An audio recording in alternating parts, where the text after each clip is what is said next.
सर्वांना नमस्कार. बहरेल प्रेम कथेचे आधीचे सगळे भाग चॅनलवर अपलोड आहेत, ते नक्की वाचा.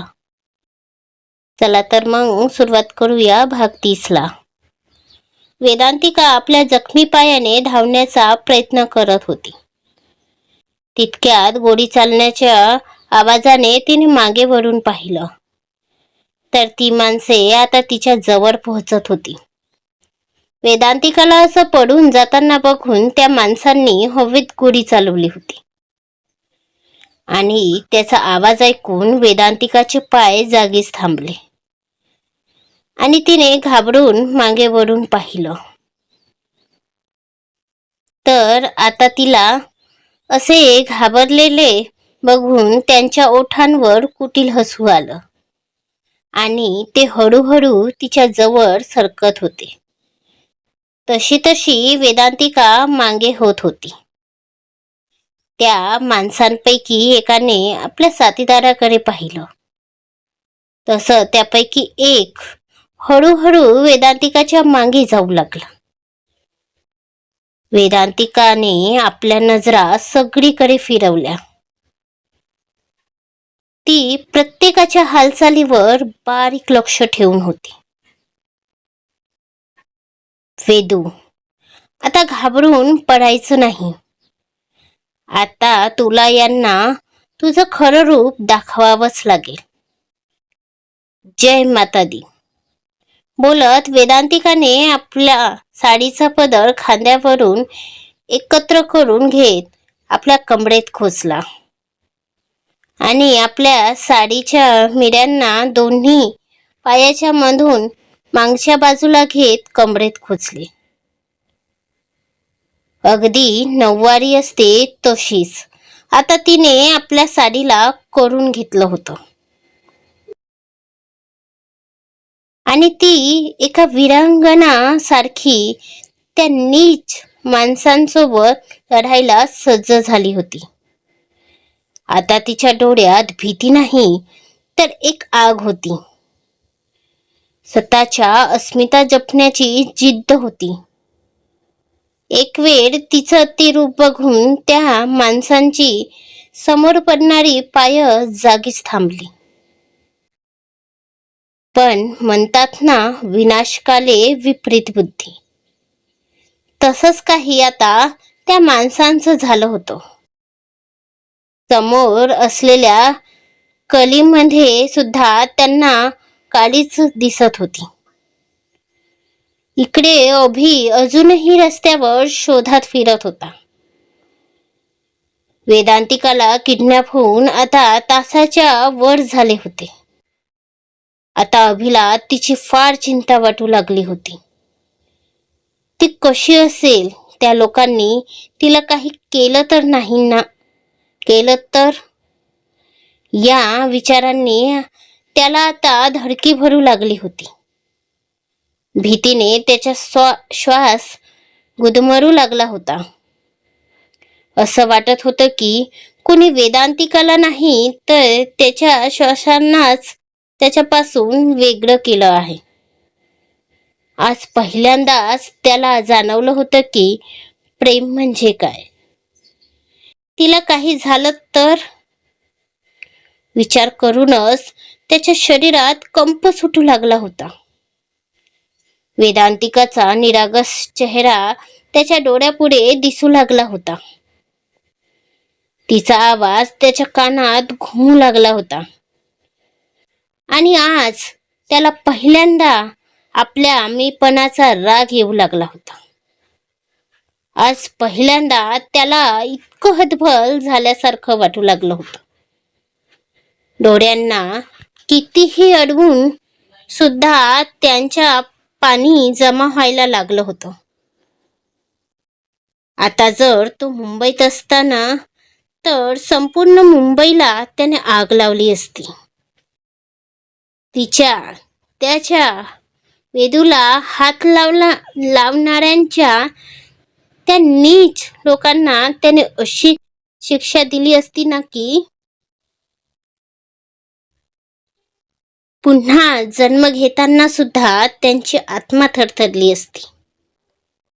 आताही तो विचार करून त्याच्या हाताची प्रत्येक शीर आणि शीर टम्म फुगली होती. त्याच्या शरीरातला प्रत्येक अणुरेणू कडक झाला होता आणि त्याच्या डोळ्यात आग उतरली होती. तिला हात लावणाऱ्यांचे आत्ताच जाऊन हात तोडून टाकावे असेच झालेलं त्याला. पण आता त्याचे हात बांधले होते, कारण तो आपल्या देशात नाही तर दुसऱ्या देशात होता. त्याचे लॉ अँड ऑर्डर त्याला फॉलो करणे गरजेचे होते. त्याच्या बाजूला असलेले इन्स्पेक्टर सतत आपल्या माणसांशी कॉन्टॅक्ट करत होते. तितक्यात त्यांचा फोन वाजला. हॅलो इन्स्पेक्टर सर, आताच आम्हाला एका गँगने एका भारतीय मुलीसोबत कारखान्याकडे घेऊन जाण्याची माहिती मिळाली आहे. तिकडून कुणी सांगितलं. तसे इन्स्पेक्टर आणि अभि दोघांचेही कान टकरावले. इन्स्पेक्टरने फटाफट त्यांच्याकडून लोकेशन घेतली आणि आपली गाडी त्या दिशेने घेतली. तशी अभिची धडधड आणखी वाढू लागली. तो सतत हातात बोटांची चुरबुर करत आपले वाढलेले श्वास कंट्रोल करत होता. इकडे कारखान्यात वेदांतिका आता पूर्ण सज्ज झाली होती लढाईला.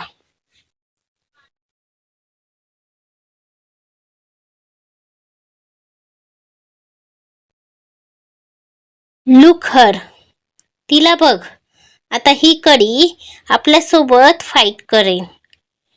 त्यांच्यापैकी एक दुसऱ्याला टाळी देत ते दोघेही वेदांतिकाकडे बघून हसू लागले. वेदांतिकाने दोघांना समोर येऊन लढण्याचा इशारा केला.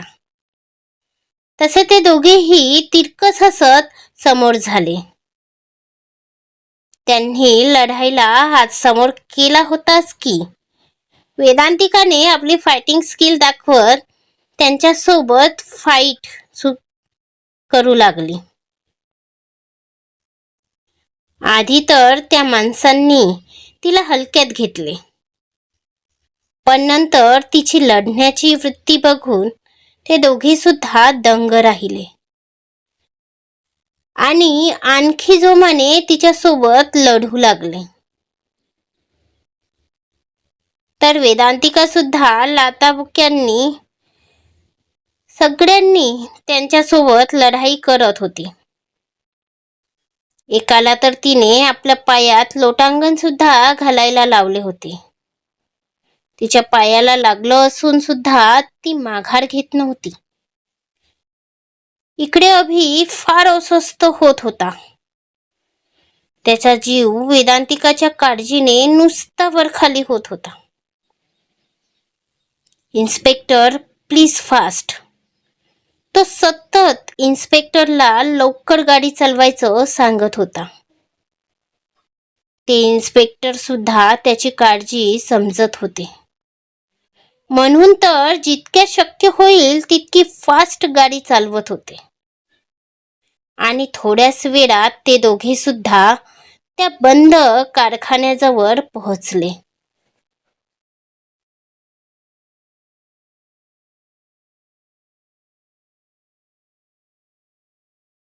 अभिने तर गाडीची स्पीड कमी होताच सरळ गाडीतून उडीच घेतली आणि सरळ कारखान्याच्या आत धाव घेतली. इन्स्पेक्टर सुद्धा त्याच्या मागेच धावले, कारण आतली परिस्थिती त्यांना माहीत नव्हती. ते किती लोक आहेत आणि त्यांच्याजवळ काय हत्यार आहेत. म्हणून इन्स्पेक्टरने बाकीच्यांना सुद्धा तशा सूचना देऊन जवळ बोलावून घेतले. अभि तसाच धावत आत आला.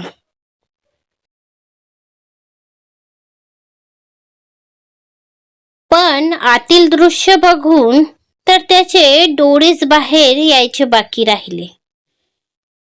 तोच हाल पाठीमागून येणाऱ्या इन्स्पेक्टरचा सुद्धा होता.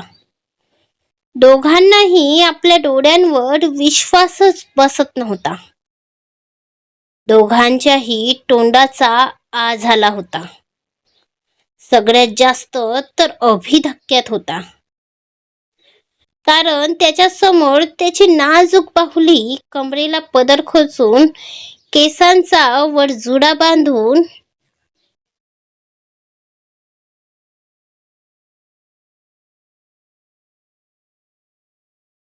आपल्या समोर उभ्या असलेल्या धाडदीपार माणसांना चारही खाणे चित्त करण्यात लागली होती. जे बघून अभिला तर आता काय बोलावं ते सुचत नव्हतं. त्याला तर आता आपल्या समोर राणी लक्ष्मीबाईचं दुसरं रूपच दिसत होतं, ज्याला त्याला कुठेतरी गर्वच वाटत होता. तिला तसं लढताना बघून तर त्याची छाती अभिमानाने फुगली होती आणि त्याचे ओठ रुंदावत होते. पण जसं त्याचं लक्ष तिच्या पायातून वाहणाऱ्या त्या रक्तावर गेलं, ते बघून त्याच्या अंगातलं रक्त सडसडलं आणि त्याने डोळ्यात आग घेऊन समोर पाहिलं. तर आता एक माणूस वेदांतिकाच्या मागून चाकूने वार करायला येत होता. अभि तसाच वाराच्या वेगाने वेदांतिकाजवळ पोहोचला आणि त्याने तो वार हातोहात झेलला. "यू बास्टर्ड" बोलून अभिने समोरून त्या माणसाच्या पोटात लाथ मारली.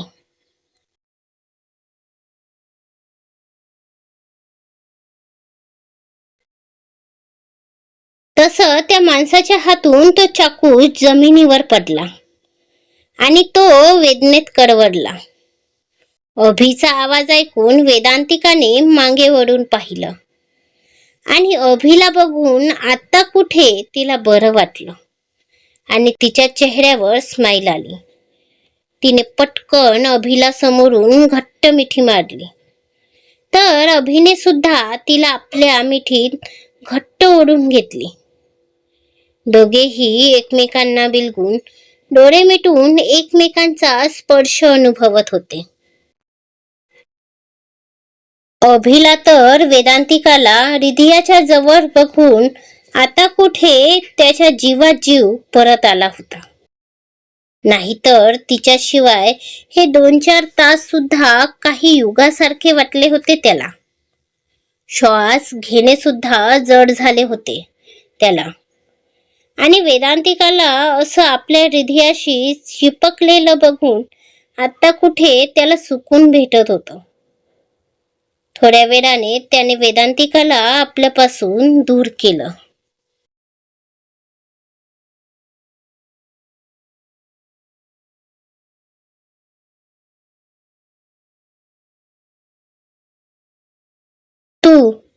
तू ठीक तर आहेस ना? बोलून अभि वेदांतिकाला बघू लागला. आवाज हलका थरथरत होता. डोळ्यात चिंता, प्रेम, आपुलकी, जिव्हाळा सगळं दिसत होतं. वेदांतिकाने हळूच आपली मान खाली वर केली. तसं अभिने पुन्हा आपल्या मिठीत ओढून घेतलं. "चल" बोलून अभि वेदांतिकाला पकडून समोर चालू लागला. अभिचं सगळं लक्ष वेदांतिकावर होतं. दोघेही बाहेर पडणारच की अचानक खाली पडलेला तो माणूस जागा झाला आणि तसंच त्याने अभिच्या दिशेने बंदूक चालवली. वेदांतिका जी मागे वरून बघत होती तिचं लक्ष तिकडे गेलं आणि तिने पटकन अभिला बाजूला ढकललं, ज्याने अभि थोड्या अंतरावर जाऊन पडला आणि ती गोळी येऊन सरळ वेदांतिकाच्या हृदयाजवळ लागली.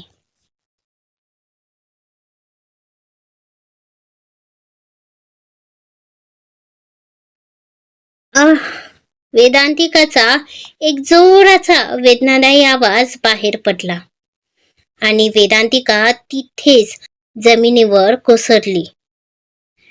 सगळीकडे फक्त रक्त आणि रक्त पसरलं होतं.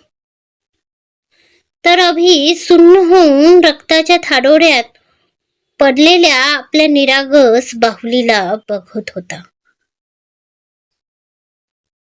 आता काय होईल पुढे? वाचेल का वेदांतिकाचा जीव? बघू पुढच्या भागात लवकरच. आजचा भाग कसा वाटला ते कमेंट करून नक्की सांगा. आणि समोरचा भाग वाचण्यासाठी आत्ताच चॅनलवर सबस्क्राईब करा, जेणेकरून कथेचा भाग तुम्हाला लवकर मिळेल. आणि कथा आवडल्यास लाईक शेअर नक्की करा. धन्यवाद.